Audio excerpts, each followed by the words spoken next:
Hello everyone and welcome to Slash Film Daily for Thursday, December 20th, 2018. On today's episode, we're going to talk about the latest film and TV news, and we're going to get an answer to a question in Life Advice Corner with Chris Evangelista. This is Slash Film Editor-in-Chief Peter Sciretta, and joining me on today's podcast is Slash Film writers Hoai-Tran Hey everyone. and Chris Evangelista. Hello. The week is almost over. Christmas is almost here. But before we unpack the presents, let's get to the latest news. Let's start first with how many movies Netflix plans to release next year. Actually, before we talk about that, Chris, do we know how many movies Netflix has released this year? It's about between like 70 or 80. So wow, is that many original movies? That's what they were aiming for. I don't have the specific number. I'd have to look into that. Wow. So how many are they going to release next year? They're aiming for 90 movies in 2019. And to give some perspective on that, most movie studios, like Universal Studios, who put out a lot of movies, only do about 30 movies a year. So 90 is a very big increase from that. And keep in mind, this is just movies. It's not factoring in all the other original stuff Netflix does, like TV shows and specials. Like this is just movies only. So the total number of original Netflix stuff total is going to be even higher. So this is just the future. Netflix is going all out on this, and they can do what movie studios can't do because they approach things very differently. For one thing, they don't spend nearly as much money marketing their things as movie studios do. Like movie studios have a huge marketing budget, and Netflix doesn't really do that. And I guess that saves them enough money that they can do this. And of course, they also like to forego releasing in theaters, which also saves money. So I mean, this really is just the future, whether anyone likes it or not. Netflix is slowly taking over. This is crazy because, I think I've already said on this podcast, I've seen 60 movies this year. That means that Netflix has released more movies than I've seen this year. That's insane. Well, to be fair, not all of the Netflix movies are worth watching, so... I'm sure a vast majority of them are not worth watching. But I mean, I guess at this rate, in 2020, they'll be up to 120 or 130 movies a year. That's like almost 3 movies a week. Oh, God. How many Netflix movies have you watched this year, HT? I don't know. I've watched... Well, I can't count them. I don't really know which ones I've watched. I've definitely watched All the Boys I Loved Before multiple times. So, speaking of which, I don't know if that works. Good segue. Yeah, but they are making a sequel. Yes, this is one Netflix movie that I'm looking forward to because All the Boys I Loved Before is getting a sequel following up the summer smash hit that starred Lana Condor and Noah Centineo. So this was something that we reported on about a month ago, and that Netflix was developing a sequel, but now the streaming giant has announced officially that a sequel is moving forward with the original stars and with a new romantic rival who has yet been announced casting for the sequel, although his character appeared briefly in the post-credits scene in To All the Boys I Loved Before, but it seems the announcement video seems to suggest that they will be recasting this role for the sequel. Interesting. Are you? I know you are a big fan of this movie, but are you excited for a sequel? I am. I'm excited just to see the super charming Lana Condor, Noah Centineo back on screen, even if it means some troubles among their ways romantically. But I'm happy to see rom-coms back on the small screen, the big screen again, and how we need this kind of escapist fare in a world like this. Chris, was one of the 200 plus movies you saw this year this movie? No, I have yet to watch this, although I've heard it's charming. I just have not gotten around to watching it yet. Well, now that it's a franchise, You must see it. But let's let's talk about another Netflix franchise. Let's talk about Black Mirror. There's some details that they're making a Black Mirror movie, and we kind of like are trying to piece together the details here. What is going on, Chris? Yeah, this is a little convoluted. I tried to piece it together as much as I could. So, back in April, word broke. Now there were set photos that surfaced from a Black Mirror episode being shot, and the episode at the time was known as Bandersnatch, and we weren't sure if that was just a code title, a working title, or if that was a real thing. And then in October, another thing broke saying by the end of the year, Netflix planned to release Black Mirror Season 5, which would also include a Choose Your Own Adventure episode. That in November, Netflix on Twitter posted this basically breakdown of everything new coming to Netflix in December. And at the very end, it said Black Mirror Bandersnatch on 12/28. And then they deleted that because apparently they weren't supposed to let us know yet. So at the time, everyone was assuming that Bandersnatch was just an episode of Season 5, and Season 5 was going to drop on 12/28. But now, if you go to Netflix and you type in Bandersnatch, this little box comes up that says Black Mirror Bandersnatch, a Netflix film, which seems to suggest they've actually made a Black Mirror movie, and that's what Bandersnatch is. Now, it's still not clear if only the movie is coming on 12/28 or if the movie and Season 5 are both coming on 12/28. But as of now, on 12/28, something Black Mirror related is going to come to Netflix. And Netflix in the past has done like didn't they do a holiday special at one point? I don't think they did it themselves. I think that was when it was still on the BBC. That's when they did the holiday special for Black Mirror. Okay, but so this is not that. This is seemingly a feature film, like right. A feature-length production that is in the Black Mirror branding, I guess. Yes. So, what do we know about this film? Well, the set photos revealed that the set was designed to look like it was the 1980s. So it's safe to assume this is set in the 1980s. And of course, Black Mirror famously went to the 1980s in the episode San Junipero, which is, the best Black Mirror episode ever. And we also know that in the UK in 1984, there was a video game being developed called Bandersnatch, but it never came out. Basically, they ran out of funding and the game was abandoned. So whether or not this is going to tie directly into that because it's set in the 80s, or if they're just using that to start a different story, but that's all we know for now. What do we know about that game? Like, what was that game going to be? There's almost no info. Basically, it was one thing, and then when the money ran out, it got turned into something completely different. So I doubt the game itself is going to be the subject of the episode, but you never know.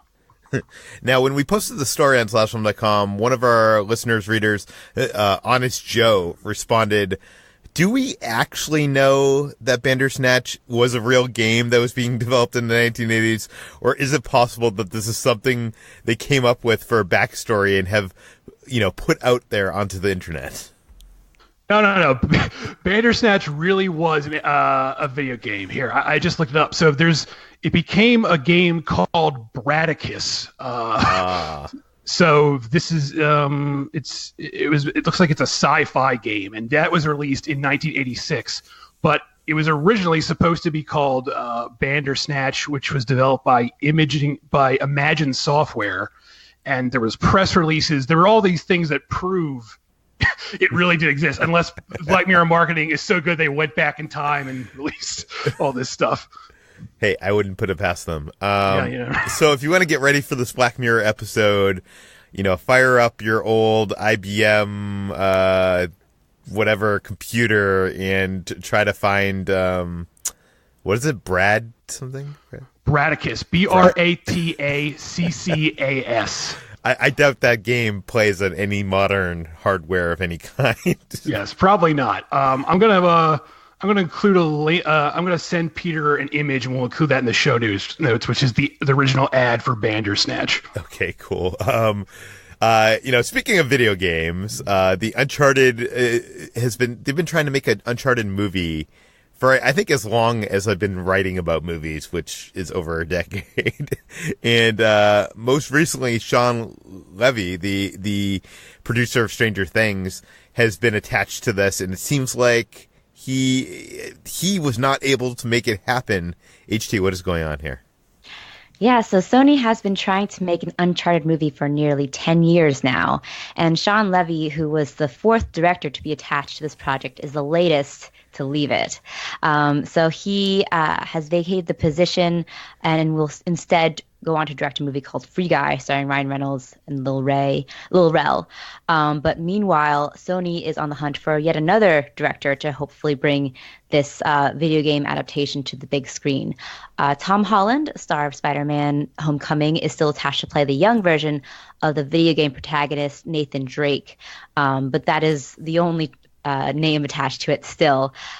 So Shawn Levy was the fourth filmmaker attached to this after David O. Russell, who was attached back in 2010, Neil Berger, who came a few months later and lasted until 2014, and then Seth Gordon, who also left around 2016.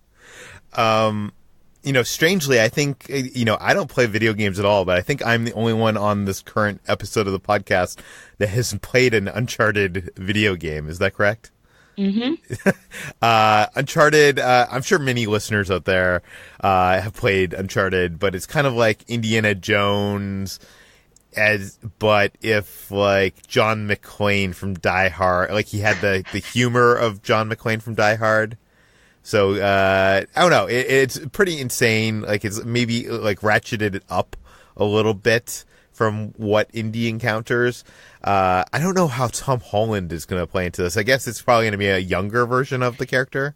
Yes, he's going to be a younger. I guess this will be like a prequel in a way. Yeah. But I don't know. There's yet to be a good video game movie.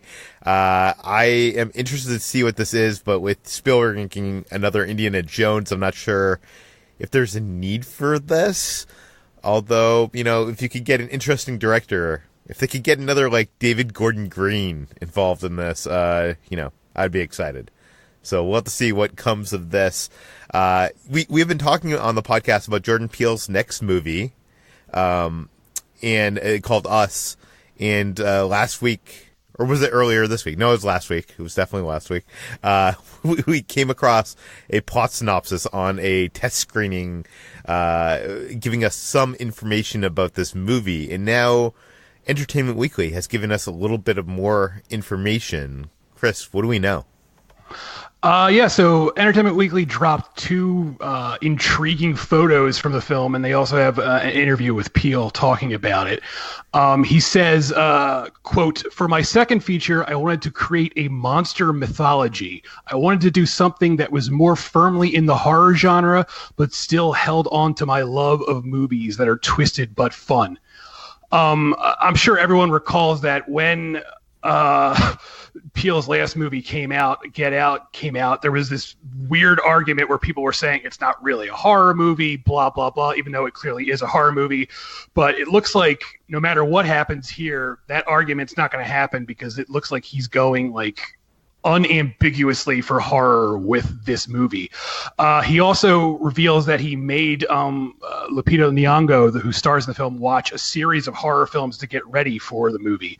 And those films include Dead Again, The Shining, The Babadook, It Follows, A Tale of Two Sisters, The Birds, Funny Games, Martyrs, Let the Right One In, and The Sixth Sense. And that's a very eclectic group of films. I mean, Martyrs is like torture porn.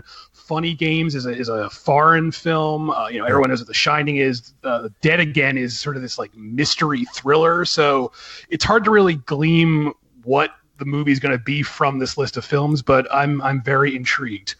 Well, that plot synopsis we got last week kind of painted the picture of almost a home invasion film, right?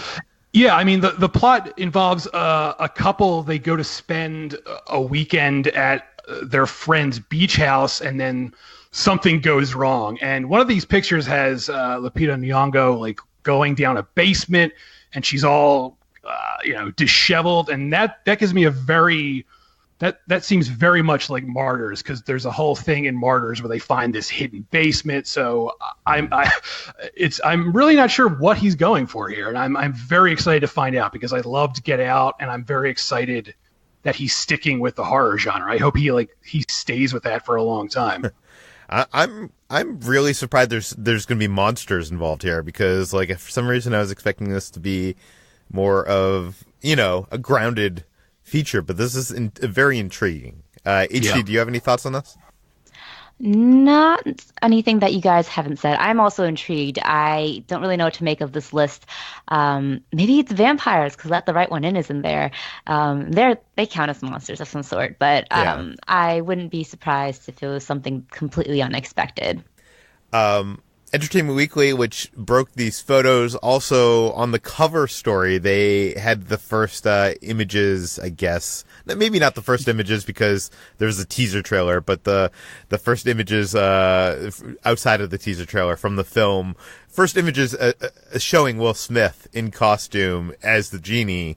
And HT, you did a whole write-up kind of rounding up what we learned about Aladdin from these images in the story. What do we know?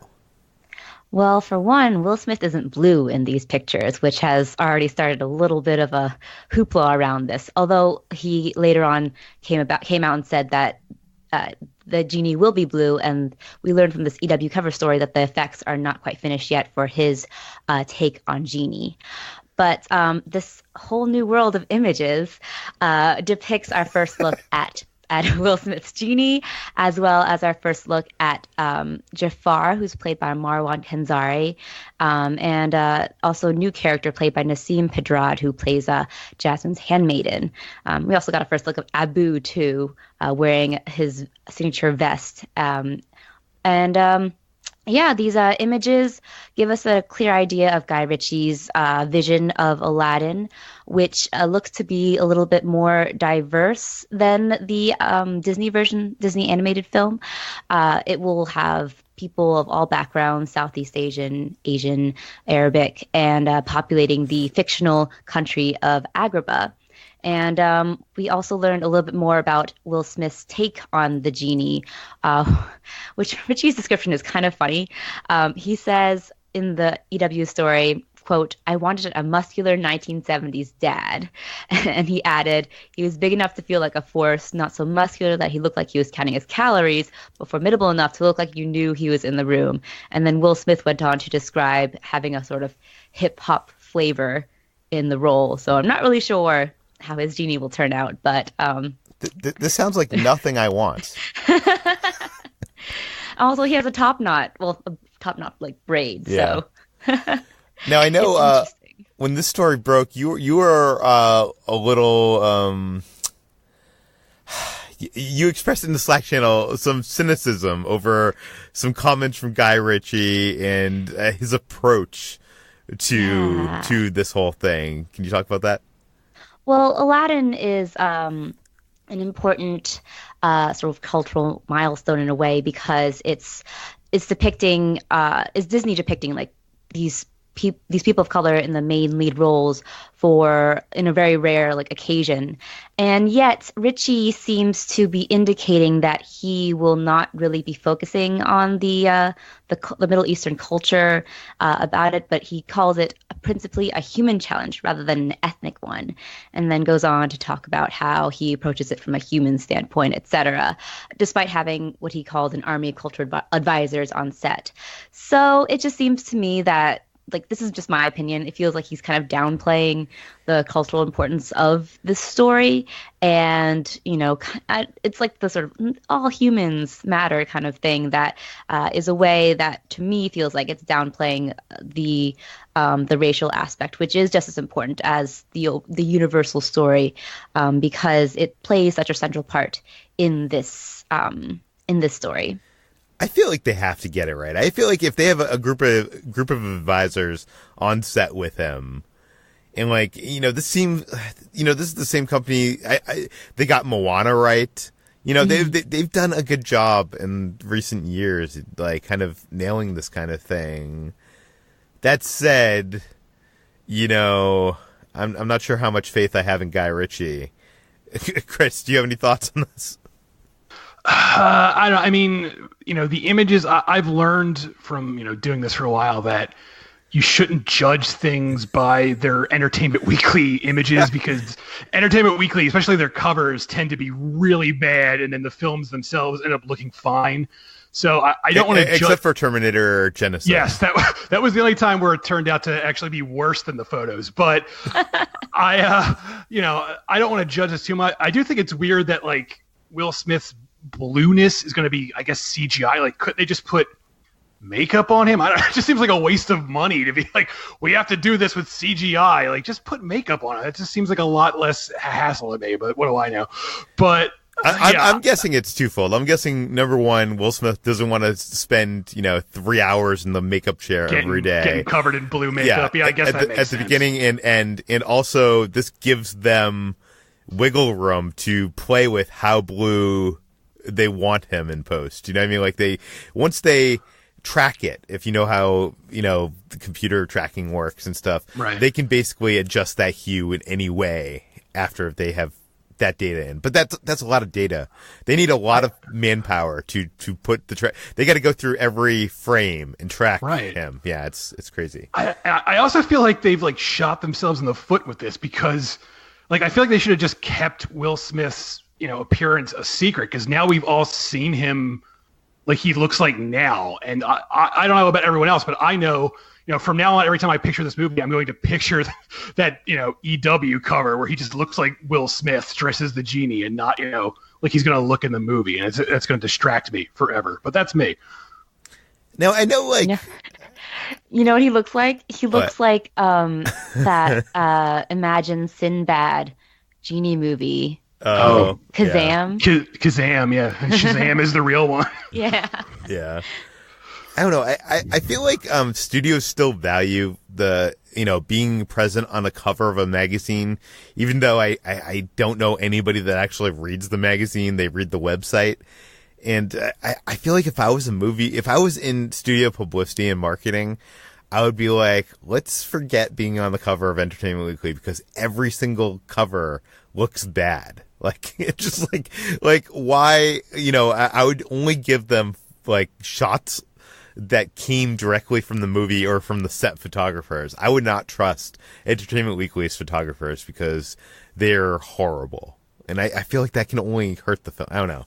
Maybe there is wide exposure of Entertainment Weekly. I'm sure it's at every grocery store, and even though people don't buy it, millions of people walk by it and see it. I don't know. Chris, what do you think?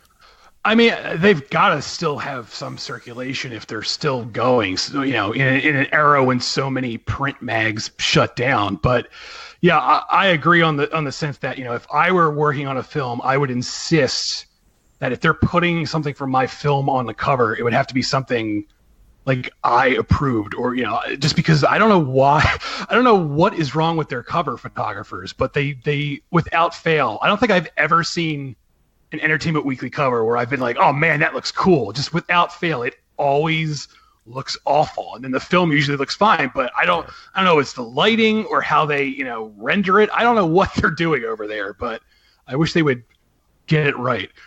Okay, let's move to our last story before we get to Advice Corner, and that is we've been talking about Guardians of the Galaxy 3.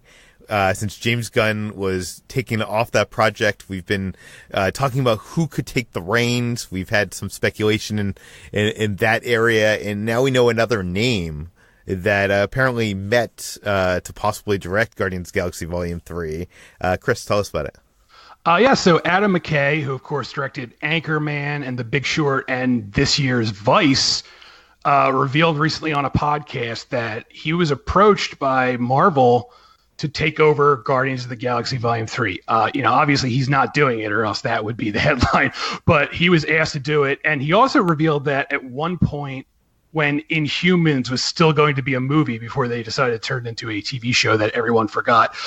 He was going to direct that too, or at least he was asked to direct that. So, I mean, he has a history with Marvel. He wrote Ant-Man, or he did some work on the screenplay for Ant-Man, so he's got a history with them. And he says in this interview that he's always talking with them about projects, so he might do something else down the line. But now we know at least he was one of the people Marvel approached to take over Guardians of the Galaxy. I'm curious what you guys think, because I feel like involving a filmmaker like Adam McKay feels very almost like when they hired Peyton Reed to direct Ant-Man. And I guess that turned out fine, right? It wasn't a bad movie, and I like Ant-Man, and I like Ant-Man and the Wasp. But he just doesn't seem to fit the Marvel playbook. Chris, would you be excited for an Adam McKay Marvel movie?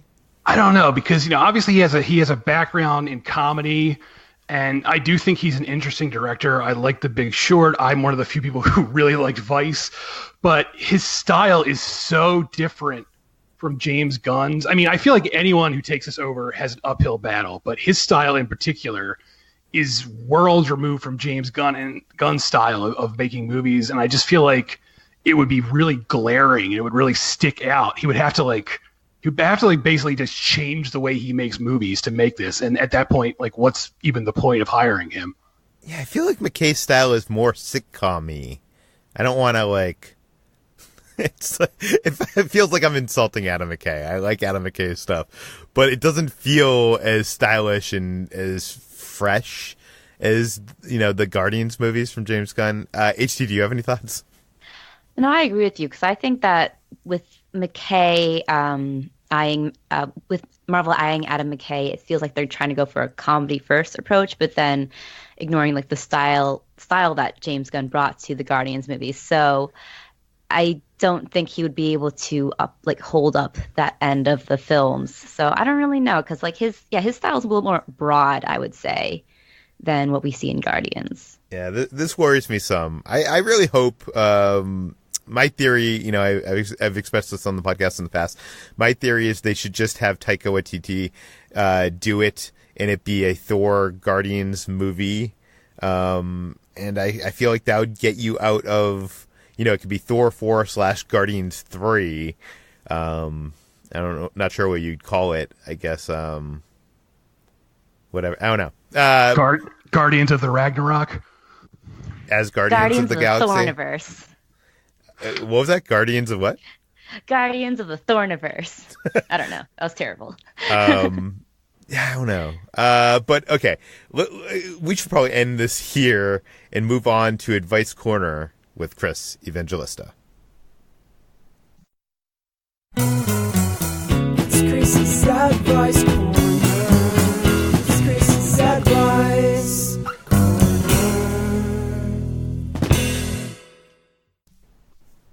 Okay, in today's edition, Aaron from Kentucky writes in that one of the worst people to encounter when going to the theater is someone who can't put their cell phone away or is texting throughout the movie, which can really ruin the experience. What is the proper way to address such a situation? Would you tell a theater attendant that someone is disturbing you, or ask the person to stop texting? So, Chris, what is the answer to this guy's question? How do you address this situation?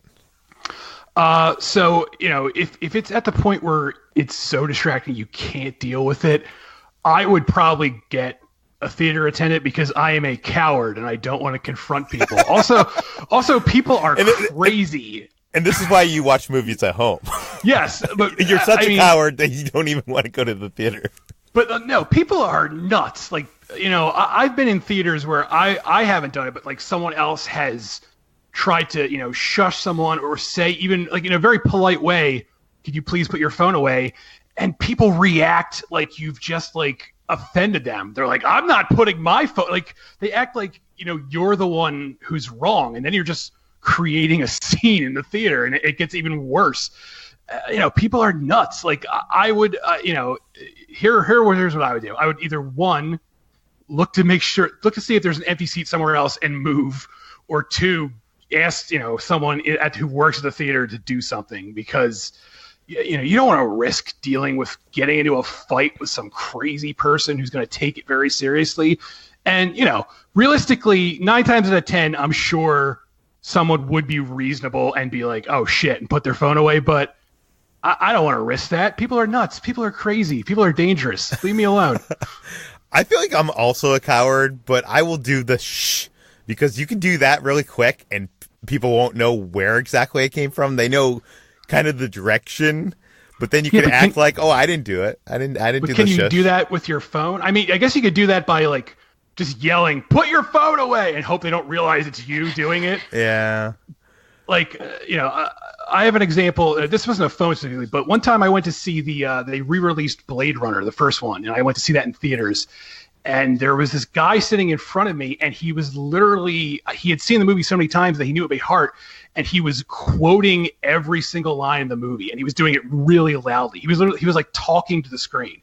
And I leaned forward and I was like, sir, can you keep it down? And he went nuts. He was like, if you don't like it, why don't you leave? So I literally had to go out and I got like an usher and I was like, can you please get this guy to shut the hell up because he is insane? And the usher came in and was like, sir, please keep it down. And from then on, he was quiet, but he flipped out at me. And I asked him very nicely. I was like, sir, please. And he lost his mind. So, ever since then, I've tried to avoid like interacting with anyone at a theater because I don't want to deal with that. HT, how do you deal with the situation? Also, being a non-confrontational coward, I just mostly glare at them and hope that they're telepathic in some way. Or I probably wouldn't go out of my way to talk to an usher, though, because that's just like too much movement for me. But see, that would mean that I would have to miss some of the movie. Yeah, I don't want that to happen. I'd rather just like maybe tap them on the shoulder and ask them nicely. I have not had the experience of crazy people like Chris, so maybe that's why I'm a little bit more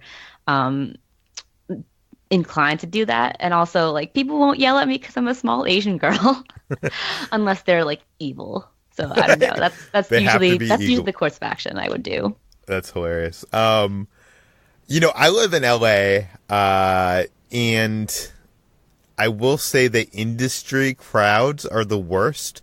Maybe not at public screenings, but when you go to, maybe not necessarily press screenings, but like when I'm at Sundance, you see this happening where there's like people in the industry, you can tell they're not press, but they're like somehow in the industry. These are people that get screeners of movies, they get, screenings at, CAA and whatever, and they'll be on their phone the entire movie, like checking their Facebook, just refreshing it and stuff like that. And it's like the worst kind of people because they feel like, I think they're so used to being able to see like new things in a way that they're able to like sit in a small screening room by themselves and have their phone open that they don't realize how uncourteous it is. So I've seen this happen at like Sundance or a TIFF in the industry screenings.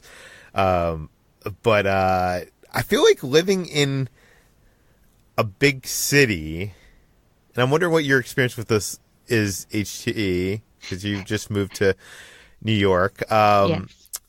that you kind of get away from a lot of the... Okay, last week I saw Spider-Man Into the Spider-Verse. We were at Disneyland and we went to a small theater, or a big theater, in Orange County. And this is like in the suburbs. And it's been a while since I've seen a movie kind of in a suburban mall. And this was us seeing a movie at like 9 p.m. and there was babies crying during the movie, kids talking. And I feel like being in LA and seeing movies at like theaters that cost probably, the ticket prices a few dollars more. And, people generally don't have, there aren't as many families at like, nighttime screenings here. You don't generally get that kind of stuff. You might get the guy on his phone, checking his Facebook or something like that. But you don't generally get the kind of stuff you get at a suburban theater. And maybe that's me.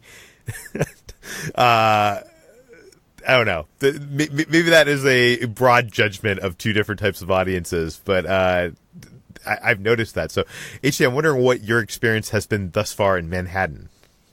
Manhattan has been good, actually. Like, I've gone to, most of the screenings I've gone to are like either smaller screening rooms or something, but I have gone to see movies at like the AMC in Times Square. And while that crowd generally tends to be like kind of rowdy, I went to see Suspiria there, and I was surprised to see like the entire crowd was like rapt attention at the screen. I expected to like have to see some people leave, but they were a pretty good audience, and I haven't had like bad audience experiences so far, even with big movies or big theaters like that. Aquaman, I saw at that theater, and like it was mostly like fans who were there and who were very excited. Bumblebee 2 was like a big theater crowd who were just like all Transformers fans and were excitedly giggling and whispering at like, you know, the Autobots who showed up, but it wasn't any way that like that distracted me. Although there was one guy who was just like very excitedly explaining to his friend everything that was happening. So I was just like, but I kind of just let that be. I think I'm a little bit more tolerant of theater going crowds than Chris is. I kind of just I can zone them out for the most part. But I will say I have noticed this similar things with suburban theaters, actually, because when I was in DC, I was in like Northern Virginia and would go to theaters that are more in the suburbs. And while some theaters I went to were like art house theaters that mostly had older crowds, there were a few at like the mall that were just like very disrespectful of the movie. Or at one point, I think I went to see The Little Stranger in Tyson's at the mall theater, and this like group of teenagers walked in and then like asked me what the movie was and stayed for 20 minutes before leaving. And I was like, okay, why did you come in then? Huh. Yeah, it was very strange. So I do think that there is that sort of divide. I expected actually for the New York and city crowd to be a bit more disrespectful, but I found to be somewhat of the opposite. It does depend on like the kind of theater you're at, though. Yeah. Chris, what have you noticed in your like local theaters? Like how does that compare? It really depends. Like I go out of my way to go to as many underpopulated screenings as I can. I mean, if I'm going to a press screening, I can't help who's there. But if I go to like a regular movie, I try to go like very early in the morning because I know it's not going to be crowded. But yeah, I do find that suburban theaters where it's like, you know, bored teens just waiting to kill time, like they don't give a shit about like anyone or anything. So, you know, they're just there because they have nowhere else to go, and they don't want to go home to their mom's house. So we, I do find that happening a lot. In my screening of Spider-Verse, there was like kids taking photos of the screen with the camera during the movie, and I don't know, it was just a mess. You should have read those kids out. They're committing a felony, Peter. You're not allowed to. My question is, would you guys ever call the cops on a loud or theater goer or someone on their phone? No, I would not go that far. I think you're referencing a journalist named Alex Billington who a few years ago at the Toronto International Film Festival called 911 because it was one of those industry people that I'm talking about in an industry screening kept on taking photos of the screen or something, or was on their phone or something. Chris, have you noticed that? Because you go to a lot of film festivals. Have you noticed that industry people are? I do notice, like, if you go to a very early morning press and industry screening, there are a lot of people who, like, they seem like they're like publicists who actually don't give a shit about them. I don't know why they're there, but they're just there, like, checking their phones. Like, one time I was at a screening at TIFF, and this woman sat next to me, and she was like literally doing work on her laptop the entire movie, and it's like, I don't know why you're in this theater doing that, but yeah, I have noticed that. I wish I had an Alamo Drafthouse near me. I know, Chris, you don't have one near you, right? No. In HT, you finally have one that's somewhat close. Brooklyn? I do. Yeah, the Brooklyn one. I went to see The Favorite there, and they had the Favorite themed menu, so I was very excited to go see the movie there. It was some sort of what was this pineapple cocktail, and then some really rich like strawberry smoothie of a sort. It was delicious, and it was good. I was kind of, it was interesting to have that experience because, you know, have a menu and you have people serving you, but it was pretty non-disruptive. And I mean, they have a well-oiled machine there, and it's really cool. You don't have to, if you get hungry, you don't have to like go outside and get a snack. Well, the thing I love is that whole no talking, no on your phone policy that they have, because you can be the coward. Like all of us are. You just gotta write like on the piece of paper, and like your waiter looks every 10, 15 minutes to see if there's a new paper. You place it like in front of where you're seating, and they come and grab it. And you could write the guy behind me keeps on talking, and like they'll monitor the situation and take care of it for you. So it's like, it's almost I guess they're your silent bodyguard, I guess.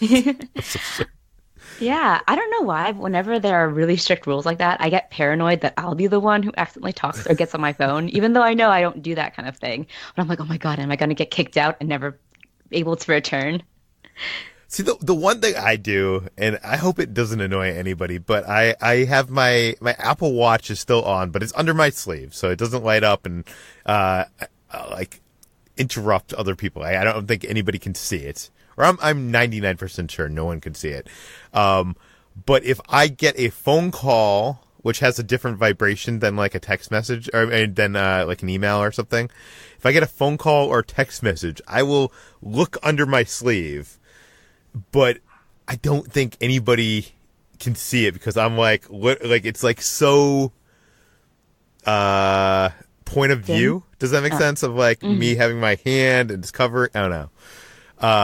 But yeah, I'm always worried. Like, I don't want to interrupt the movie for other people. I feel like, I don't know, people are just assholes.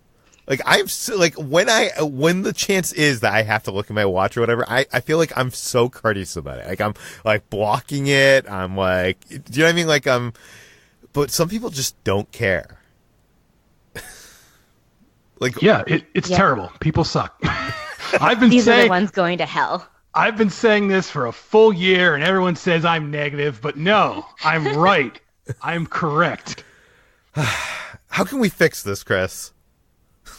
All movies should go straight to my house, so I don't have to leave. That means we'll all have movie screenings at your place. Oh no, I didn't mean even worse. I don't mean only my house. That is Chris's worst nightmare. You can only watch them at my house. No. Party at Chris's house. Okay, so I think that brings us to the end of today's Slash Film Daily. Chris, where can people find more of your work online? I am always at slashfilm.com, and I'm on Twitter at Evangelista413. HT, where can we find you? I am also at slashfilm.com, and I'm on Twitter at HTranBuoy. You can find me at slashfilm on all social media. You can find all the stories we talked about in today's podcast in the show notes and linked on slashfilm.com. Slashfilm Daily is published every weekday on iTunes, Google Play, Overcast, Spotify, all the popular podcast apps. Please feel free to send us your feedback, questions, comments, concerns, or if you need life advice from Chris, and please send Chris some questions. They don't always have to do with movies or TV shows. Like, it could have to do with like your relationship. I think Chris wants to answer them all, right? Yes, I'm just picturing me giving relationship advice, and that's going to be very funny. So please write in your relationship advice. So you can send that to Peter at slashfilm.com. That's Peter at slashfilm.com, and leave your name and general geographic location in case we mention the email on the air. And please go to our iTunes page, write us a few sentences, a 5-star review, tell your friends, spread the word, and we'll see you tomorrow. So, movie party at Chris's place. Yeah, it'll be like the scene from Mother where he's just stressing out about the sink. Walls are just falling down, and all right, I'll get the chairs ready. Wait, so if we're watching a movie at Chris's place and Chris is on his phone, what do we do, Chris? We can kick him out of his own house and just take over from there. What makes you think I would go on my phone? I take watching movies at home very seriously. I don't check my phone.